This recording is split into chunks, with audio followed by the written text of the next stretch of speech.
My name is Victoria, and I'm in my 30s working at a company. I married my husband, Tom, about 2 years ago. We didn't have our wedding at my request, but I was perfectly happy because I never thought I'd get married. Recently, my older sister, Rachel, contacted me to say she's having her wedding. You didn't even have your wedding, did you? Poor thing. I'm going to have a big one. When Rachel told me that, I was genuinely happy for her. The next day, my parents called me to come over to their house. Don't come to Rachel's wedding. She asked us to keep it a secret. Sorry. I didn't understand what they meant. But yesterday, Rachel contacted me and told me she was having her wedding.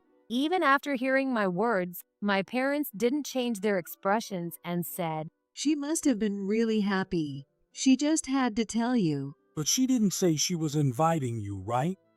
You're too plain, and she doesn't want you there. Rachel likes flashy and beautiful things.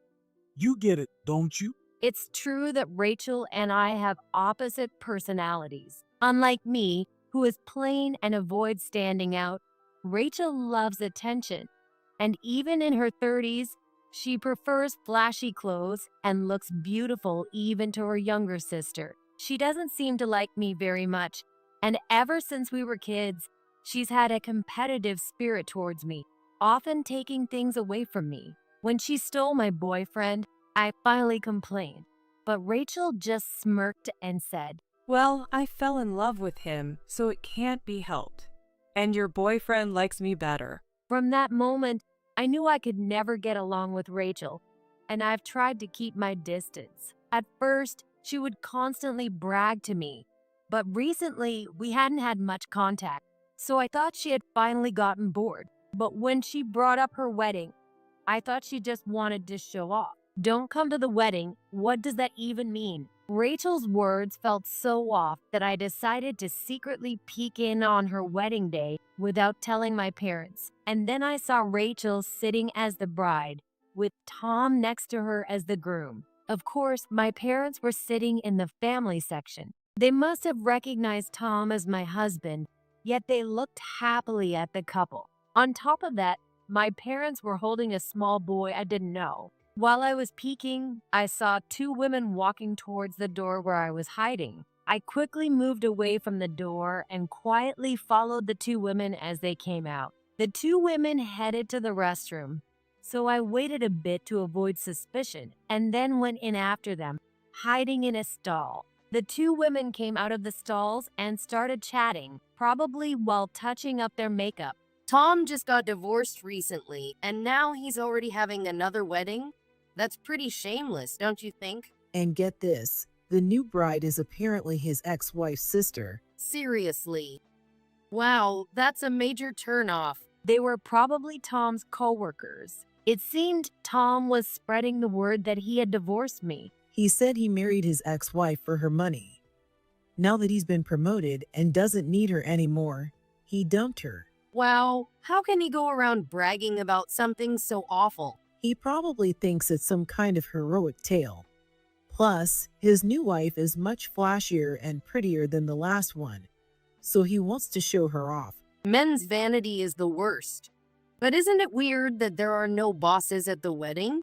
Just coworkers? Yeah, right. Maybe there's something he doesn't want them to find out. The two women left the restroom, laughing. I stepped out of the stall and looked at myself in the mirror. Actually, I had prepared myself for today's wedding in a certain way. Before getting married, when Tom approached me, I was puzzled as to why he chose me. Tom, are you sure you want to be with me?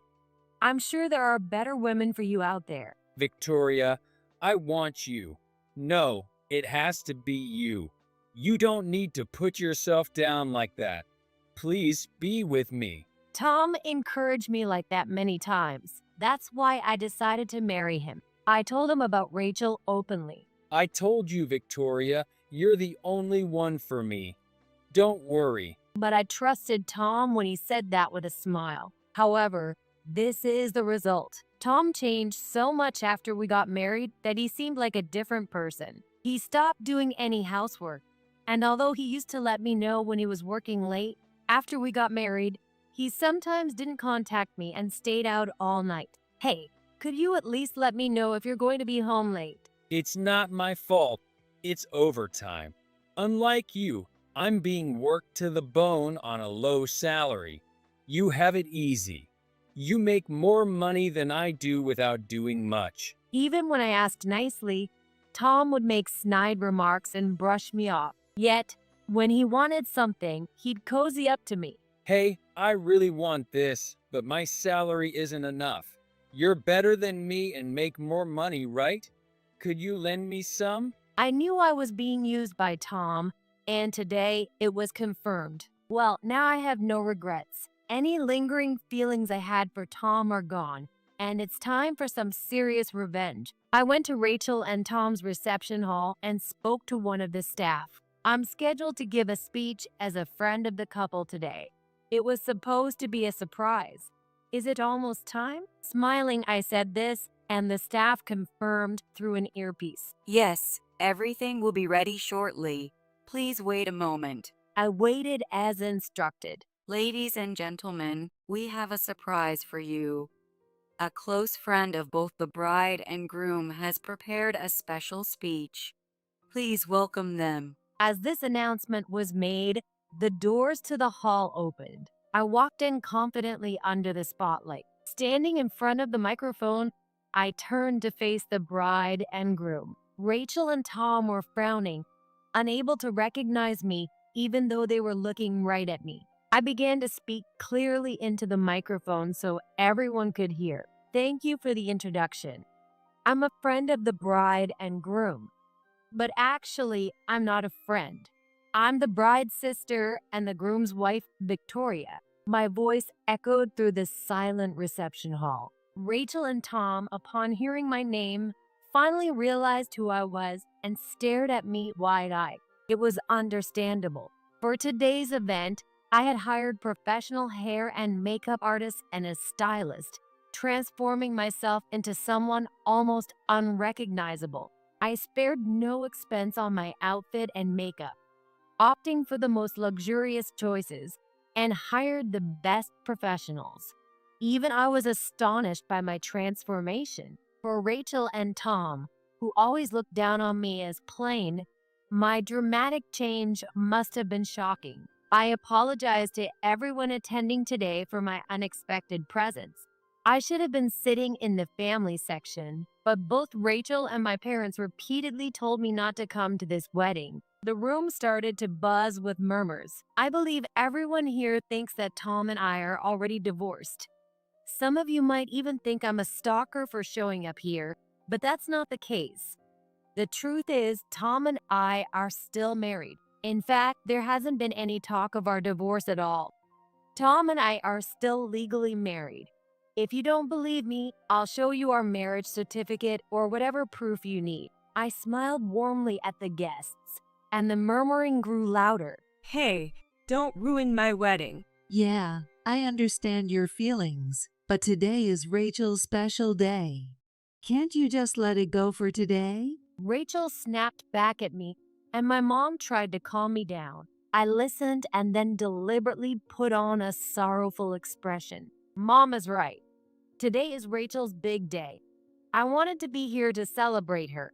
When Rachel and our parents told me not to come, I was really heartbroken. I took out a handkerchief and pretended to wipe away my tears, and the atmosphere in the hall shifted to one of sympathy for me, while Rachel looked visibly annoyed. Since we were young, Rachel always seemed to dislike me.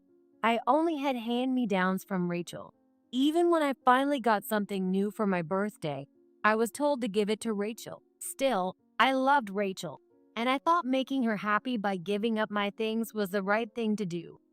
When she stole my boyfriend, I complained, but I told myself it was understandable because Rachel was so beautiful. Our parents also said it was only natural. As I revealed Rachel's and my parents' actions, the guests' attention turned to them. My dad avoided eye contact, and my mom looked around nervously. Rachel glared at me and yelled, Stop bringing up the past. This is why I hate ugly and plain girls like you. You're so spiteful. Oh, if you don't want to talk about the past, let's talk about the present. You and our parents excluded me from this wedding with Tom, even though we're still married. And since you hate plain and ugly girls, I went all out to dress up for you.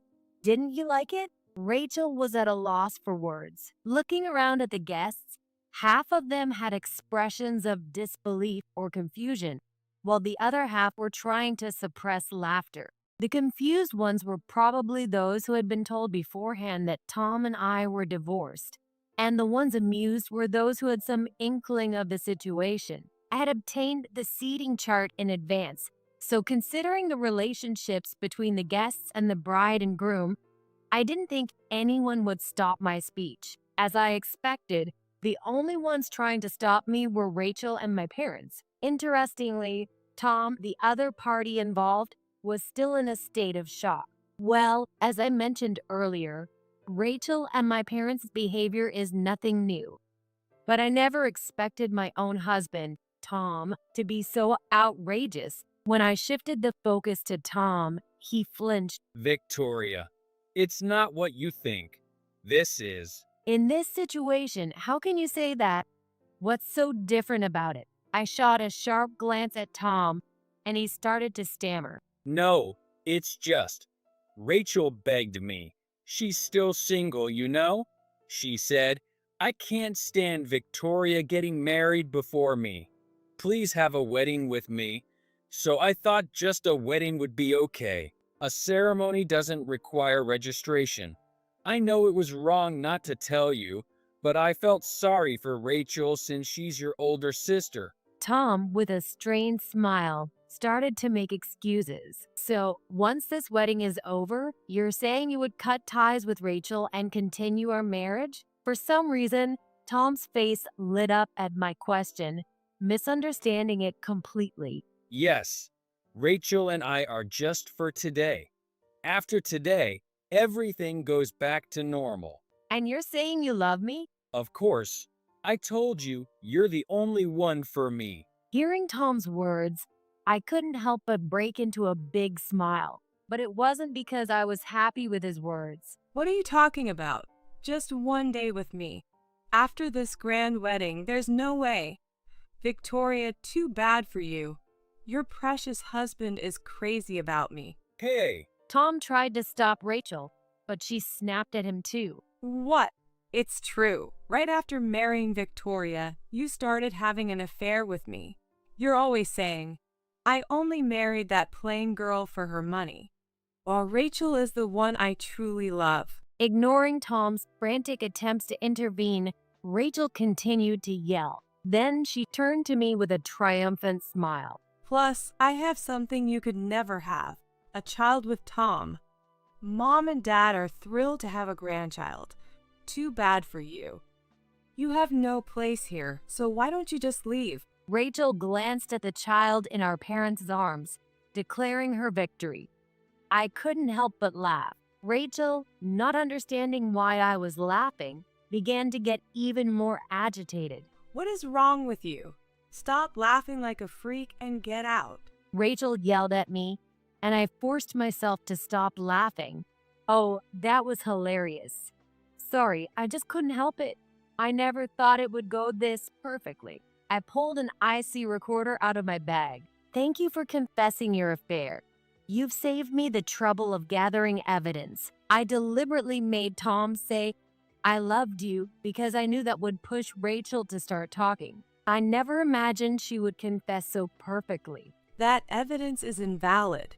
I can just say you threatened me into saying it. Rachel tried to make a weak excuse. Oh, I have plenty of other evidence of your affair.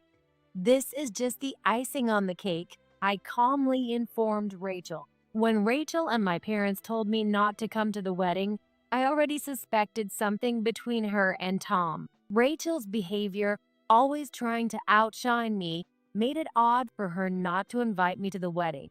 It was easy to imagine her trying to steal Tom to feel superior. The private investigator I hired quickly gathered evidence of Tom and Rachel's affair. I had known about the wedding, but until today, a part of me still wanted to trust Tom. However, seeing him sitting proudly in the groom's seat destroyed any lingering affection or trust I had, and I was ready for my counterattack. Rachel, get ready to pay the alimony for your affair. By the way, if you have a hidden child, the alimony amount increases. So be prepared. Rachel started yelling again. No way. Why should I pay you? Ignoring Rachel's complaints, I moved on to the next part. Now it's time for the next surprise. Since I came here as a surprise guest, I have another surprise prepared. Here they are. As I called out loudly, the main doors opened and 5 women entered the hall. The 5 women, all in their 20s, varied in appearance. Some had long hair, some short, some were cute, and some had a strong, beautiful look. At first glance, they didn't seem to have much in common, but I didn't miss Tom's sudden change in expression when he recognized them. So, can anyone guess who these women are? There was no response from the room. Only Tom's eyes were darting around nervously. Even Rachel, who had been yelling earlier, furrowed her brows in suspicion. Tom, you know all of them, don't you? I said with a cheerful smile, and Tom visibly tensed. The answer is, they are all Tom's girlfriends. What? Rachel was the first to react to my words. Clearly, she hadn't known. When I hired a private investigator to look into Tom and Rachel, I was shocked to find out there were 5 other women involved. It's bad enough that he was cheating with Rachel, but finding out there were 5 more really surprised me too. By the way, some of them were misled into thinking he was single, and others knew it was an affair but were promised marriage. Each one of them was told, "You're the only one for me.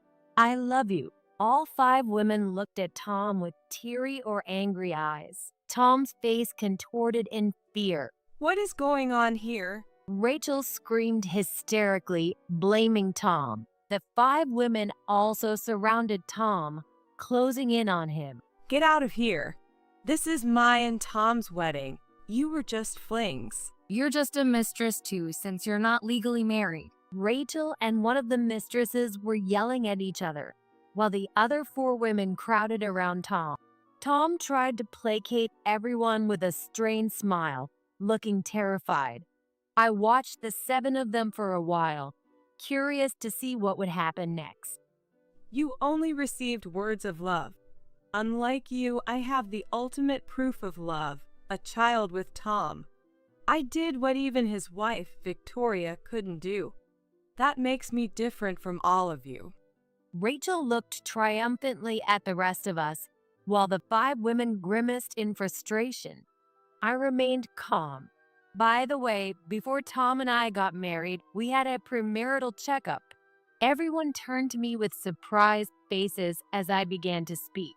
What are you suddenly talking about? Rachel snapped, but I continued. We both went for the checkup, but I went alone to hear the results because Tom said it was fine for me to handle it.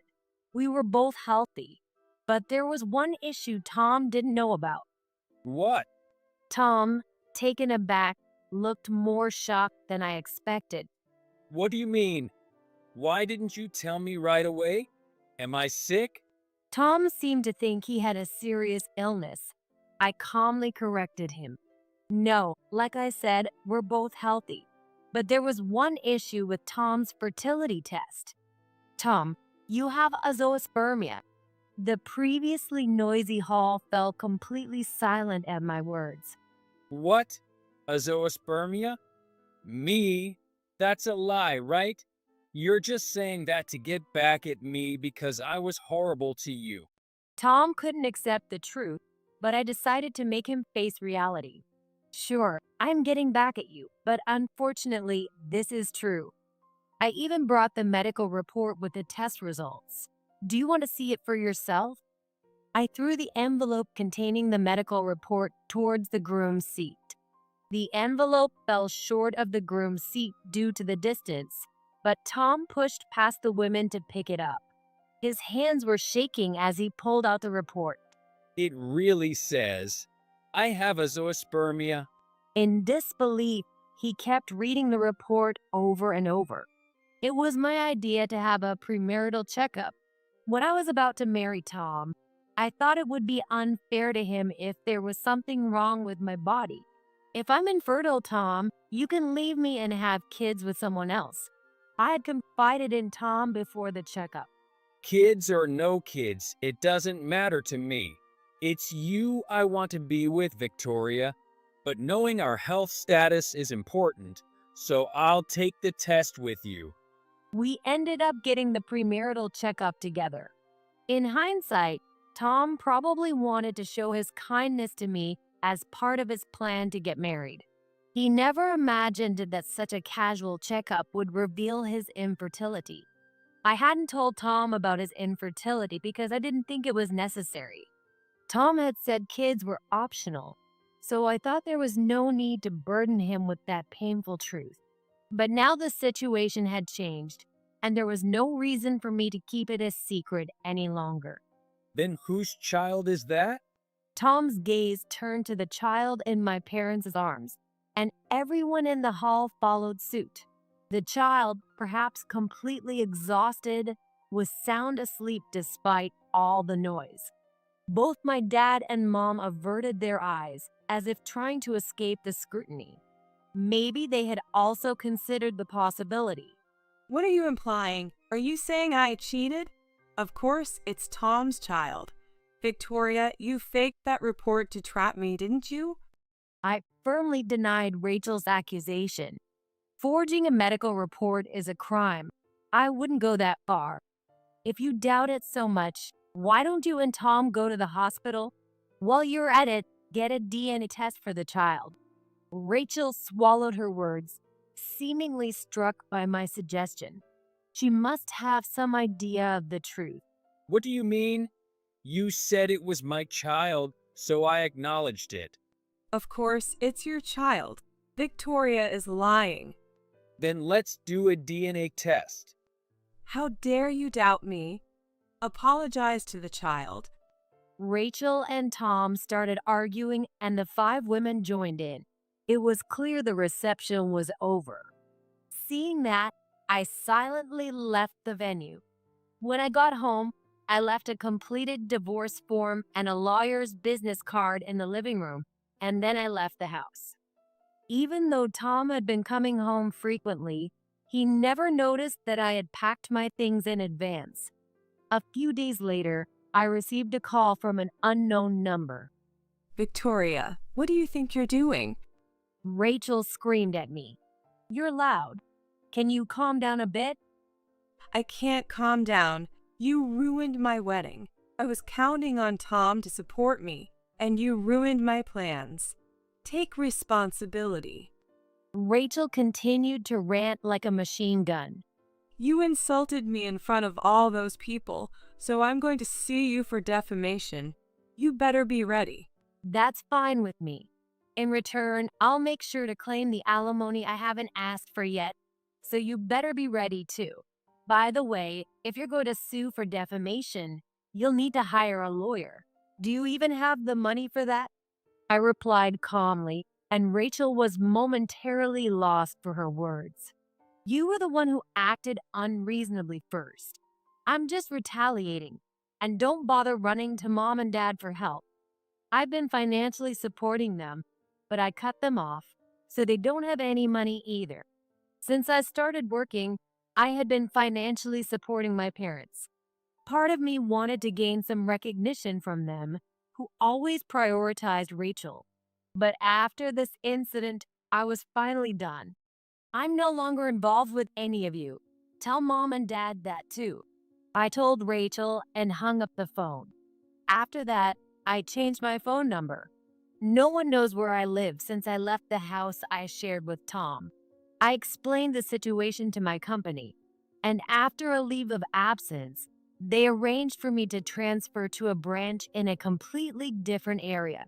Tom, Rachel, and my parents can only contact me through my lawyer. The divorce process with Tom took some time, but we finally divorced under the condition that I wouldn't demand alimony and wouldn't reveal the scandal to anyone. One day, my lawyer handed me a letter from Tom. I never imagined you could become so beautiful, Victoria. I regret my foolish actions every day. I'm still devoted to you. I believe you must be lonely without me. Let's start over together.